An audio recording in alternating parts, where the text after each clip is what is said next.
Hello students, ये आपका part 10 video इस चैप्टर का पार्ट 10 वीडियो में प्रश्नावली 11B पे है और क्वेश्चन नंबर है 1। कह रहा किसी चाप द्वारा केंद्र पर बनाया गया कोण 80 डिग्री है। उसी चाप द्वारा वृत्त के शेष भाग पर स्थित किसी बिंदु पर बनाया गया कोण क्या होगा, यह बताना है। चलिए, तो मैं आपको बता दूं कि हम लोग थ्योरम में पढ़ चुके हैं कि वृत्त के किसी चाप द्वारा जैसे मान लीजिए ए बी एक चाप हो गया, इसके द्वारा केंद्र पर बनाया गया कोण जो होता है, उसी चाप द्वारा वृत्त के किसी शेष भाग के किसी भी बिंदु पर बनाया गया कोण का 2 गुना यानी इसका 2 गुना यह होता है। यानी यह वाला कोण इस कोण का आधा होता है। हम लोग देख चुके हैं कि नहीं। तो यह 80 डिग्री है, केंद्र पर बना कोण यह 80 डिग्री है, तो यह कितना आ जाएगा, इसका आधा 40 डिग्री आ जाएगा ना जी। चलिए 40 डिग्री आंसर हो जाएगा। चलते हैं अगले क्वेश्चन पर। 2 नंबर क्वेश्चन देखिए, दिए गए वृत्त में एंगल बी ए सी 70 डिग्री है, तो एंगल बी पी सी बताना है। बी पी सी तो हम लोग जानते हैं कि एक ही वृत्त खंड द्वारा वृत्त पर बना कोण बराबर होता है या समान होता है, ठीक है। तो यहाँ हम लोग लिख सकते हैं कि आपका एंगल बी पी सी जो होगा ना, देख रहा हो ना, एक ही वृत्त खंड है यह और इसके द्वारा बना कोण, ये दोनों बराबर हो जाएंगे। तो बी पी सी जो होगा एंगल बी ए सी के बराबर होगा, यानी कि यह भी 70 डिग्री हो जाएगा। चलते हैं अगले क्वेश्चन पे। ठीक है, ये आपका 70 डिग्री हो गया। चलिए क्वेश्चन नंबर 3 देखते हैं। रिक्त स्थान भरने हैं। चलिए देखते हैं ए नंबर, बगल के चित्र में, ठीक है, एंगल ए बी सी बराबर 40 डिग्री, ए बी सी 40 है, D A C 65 degree, D A C 65 है, तो एंगल डी सी ए निकालना है, डी सी ए यह निकालना है, डी सी ए। अच्छा, यह 40 है तो ये 40 हो जाएगा, ये आपको पता है। तो यह 40 और ये 65 है, तो ये तीसरा निकल नहीं जाएगा, समझ रहे हैं ना। अच्छा, एंगल लिख सकते हैं इसमें कि ए डी सी बराबर में एंगल ए बी सी, यह दोनों बराबर होंगे। क्यों बराबर होंगे? तो आपको पता है कि एक ही, अभी जैसे पिछले क्वेश्चन में बताए थे, एक ही वृत्त खंड द्वारा वृत्त पर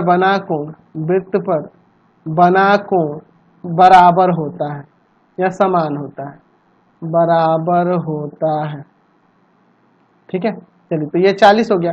अब चलो त्रिभुज ए डी सी में angle A D C plus angle D A C और plus angle D C A बराबर 180 डिग्री। त्रिभुज के तीनों कोणों का 180 डिग्री होता है ना जी।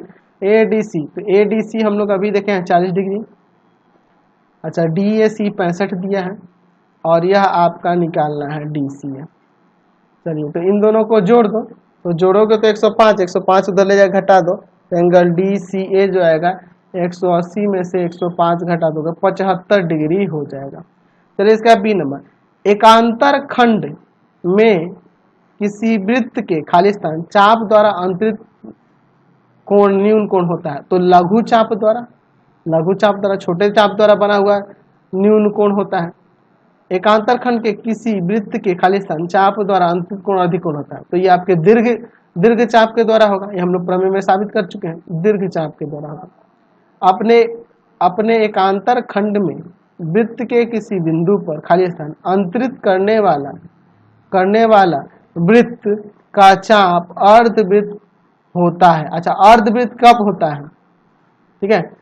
तो किसी बिंदु पर कितना कोण अंतरित होगा, तो समकोण अंतरित होगा, तब 90 डिग्री का कोण बनता है, तब वह आपका क्या कहलाता है, अर्धवृत्त बन जाता है। आपको पता है ना, अर्धवृत्त कब होगा, जब ये कोई वृत्त का यहाँ चाप ए बी ले लेते हैं, यह चाप ए बी द्वारा यहाँ बना कोण अगर 90 डिग्री का हो गया, तब ये अर्धवृत्त कहलाएगा। तो ये समकोण हो रहा है तभी ना अर्धवृत्त कहलाएगा। चलिए क्वेश्चन नंबर 4 देखिए, कह रहा है किसी वृत्त की जीवा की लंबाई वृत्त के त्रिज्या के बराबर हो, तो जीवा द्वारा केंद्र पर बना कोण निम्नलिखित में से किसके बराबर होगा। समझ लीजिए, यहाँ पे एक वृत्त ले लिए, वृत्त की मैं एक जीवा लेता हूँ और जीवा जो है ना किसके बराबर है, तो त्रिज्या के बराबर है, जीवा ये त्रिज्या के बराबर है। तो यहाँ देखिए यह जीवा त्रिज्या के बराबर है, तो यह तीनों आपस में बराबर हो गया। तो यहाँ केंद्र पर बना कोण कितना हो जाएगा, 60 डिग्री, क्योंकि समबाहु हो गया, समबाहु त्रिभुज का प्रत्येक कोण 60 डिग्री का होता है। चलिए 60 डिग्री हो जाएगा। चलते हैं अगले क्वेश्चन पर। चलिए अगला क्वेश्चन देखिए 5 नंबर। वृत्त की एक जीवा उसकी त्रिज्या के बराबर है। चलिए देखते हैं, वृत्त की एक जीवा लेते हैं जो उसके त्रिज्या के बराबर है। वृत्त की एक जीवा हो गई जो त्रिज्या के बराबर है, ठीक है, त्रिज्या के बराबर है। ये वृत्त का केंद्र O हो गया, ठीक है। यह B और C, ये आपकी एक जीवा है BC और ये त्रिज्याएं हैं, तो ये आपस में बराबर होता है। जाहिर सी बात है यहाँ वाला कोण 60 डिग्री का हो जाएगा। तो हमें क्या कह रहा है कि इस जीवा द्वारा दीर्घ वृत्त खंड की परिधि पर, यह दीर्घ वृत्त खंड है, इसकी परिधि यानी यह इस पर बनाया गया कोण इस जीवा द्वारा, तो इस जीवा द्वारा बनाया गया कोण यही ना होगा, तो इसका माप हमें बताना है, ठीक है। चलिए तो चूंकि यहाँ लिख लेते हैं, माना BC वृत्त की जीवा है जिसका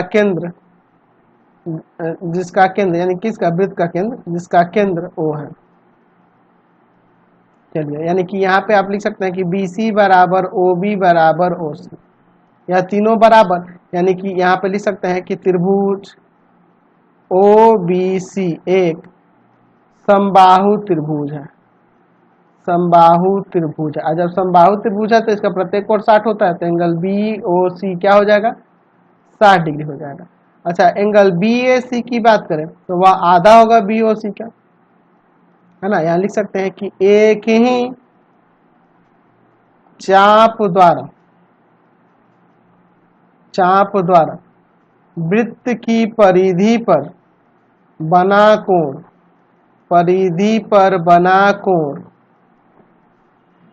केंद्र पर बने कोण का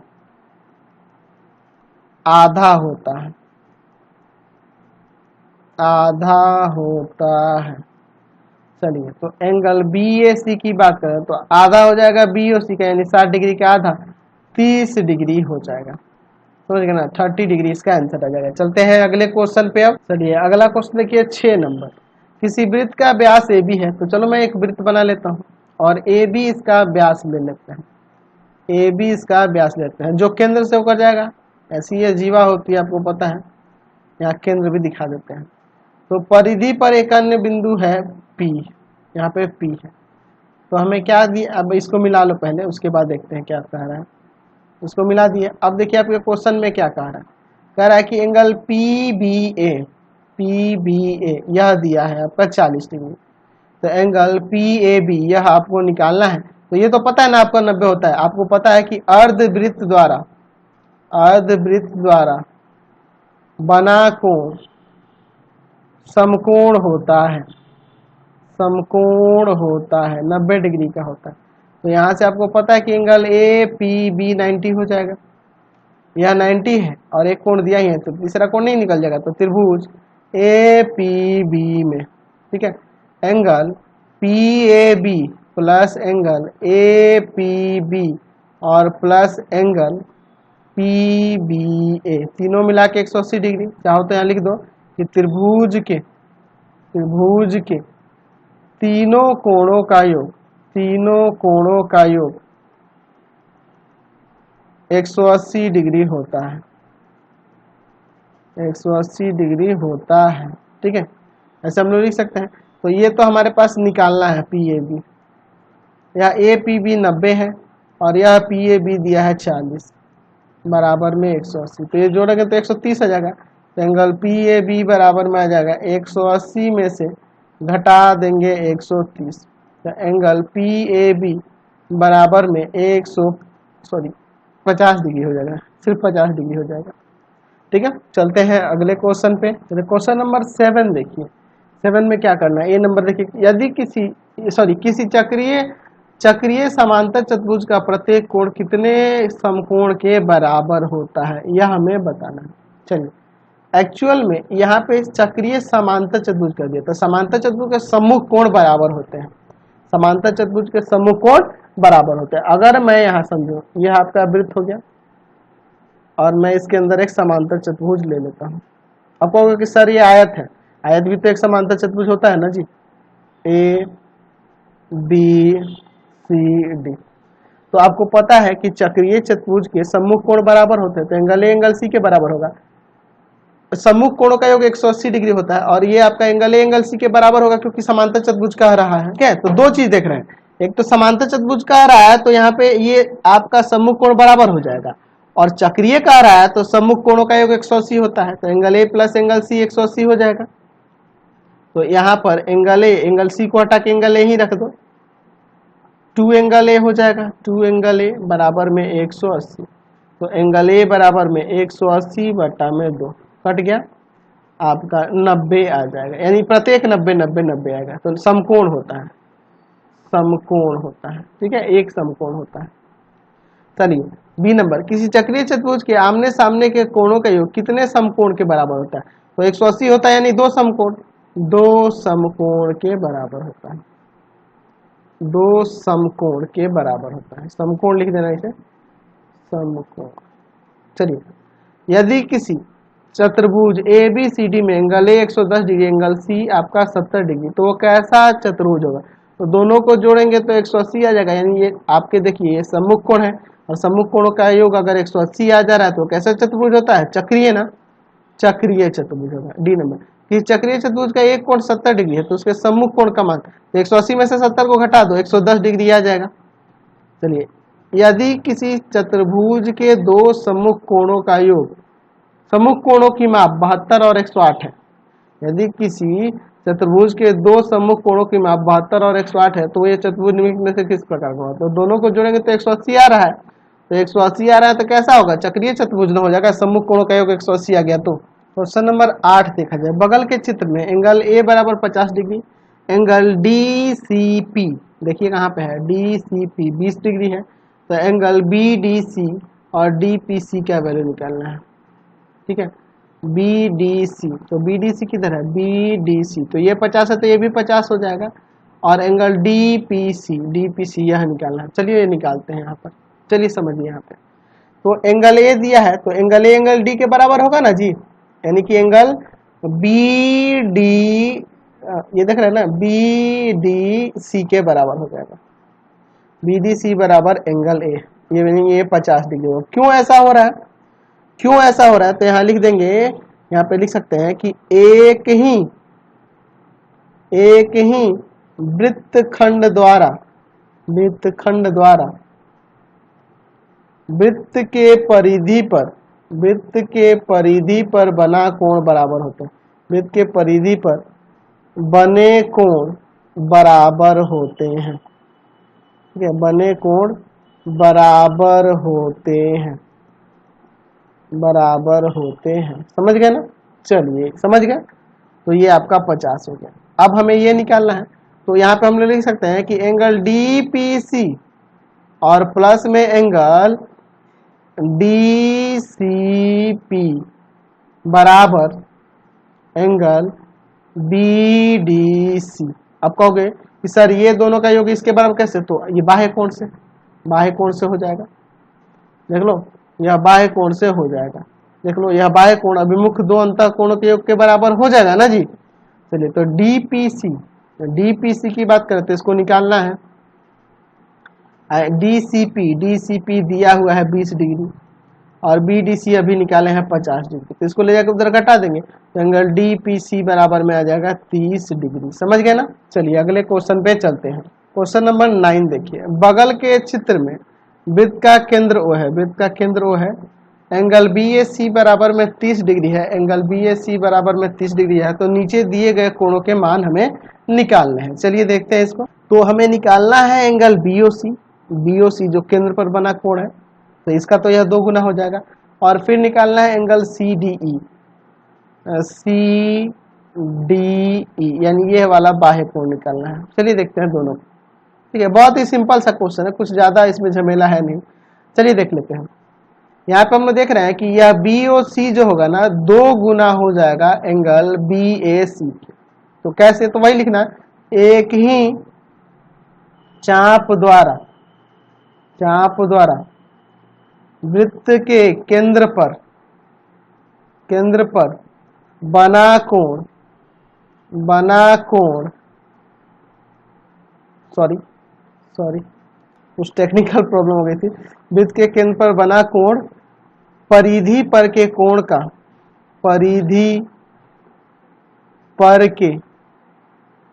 कोण का दो गुना होता है। एंगल बी ओ सी जो होगा 2 गुना होगा एंगल बी ए सी का यानी 30 का, यानी 60 डिग्री आ जाएगा। बी ओ सी आपका 60 डिग्री हो गया। एंगल बी ओ सी जो है आपका 60 डिग्री हो गया। चलिए, तो ये इसके ए नंबर के लिए था। अब बी नंबर के लिए देखिए, एंगल सी डी ई ये वाला निकालना है। तो ये बाह्य कोण है, यह आपका एक बाह्य कोण है। अच्छा, इसको हम लोग कैसे निकालेंगे? अच्छा, यह 30 है तो यह 30 हो जाएगा, पता है ना जी, 30 हो जाएगा। कैसे 30 होगा? क्योंकि एक ही वृत्त खंड द्वारा बना कोण बराबर, परिधि पर बना कोण बराबर होता है। एक ही वृत्त खंड द्वारा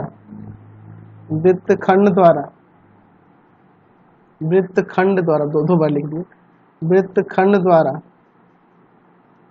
वृत्त के परिधि पर बना कोण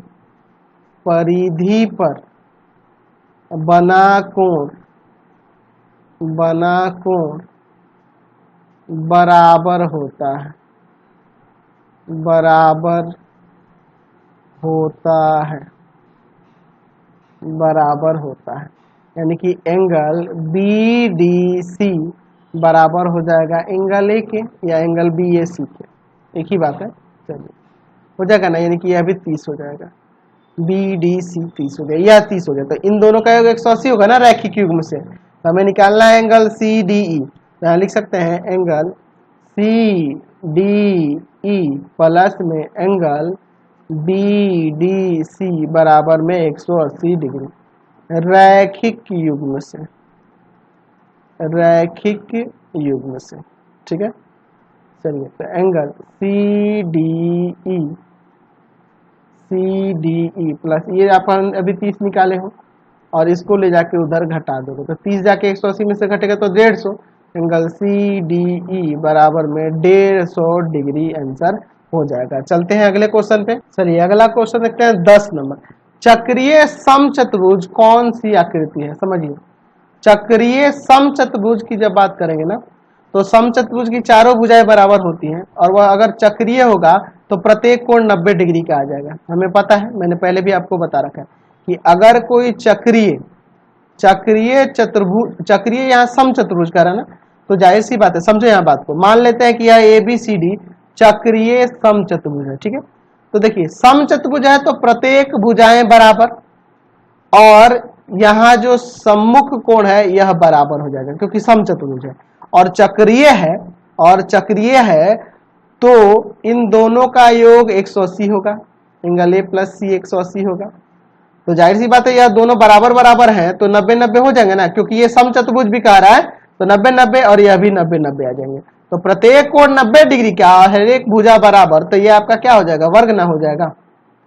दूसरे में कह रहा है कि किसी अर्धवृत्त के कोण कितने अंश का होता है? तो 90 डिग्री 90 अंश का होता है, 90 अंश का होता है। ठीक है, चलते हैं अगले क्वेश्चन पे। क्वेश्चन नंबर 11 देखिए, कह रहा है रेखाखंड AB वृत्त की एक जीवा है। वृत्त पर बिंदु C और वृत्त का केंद्र O जीवा AB के एक ही ओर है। तो सिद्ध निम्नलिखित में से कौन सा कथन सत्य है? समझिए यहाँ पर। ठीक है, मैं एक वृत्त बना लेता हूं यहाँ पर।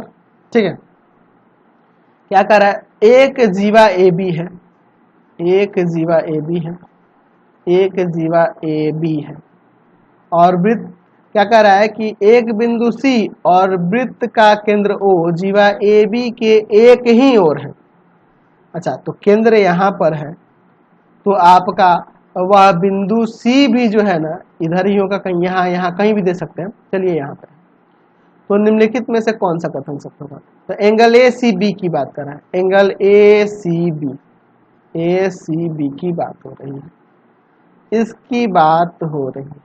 तो हम लोग प्रमेय में देख चुके हैं कि यह 90 से लेस देन होता है, क्योंकि यह आपका क्या कहलाएगा, लघु चाप कहलाएगा।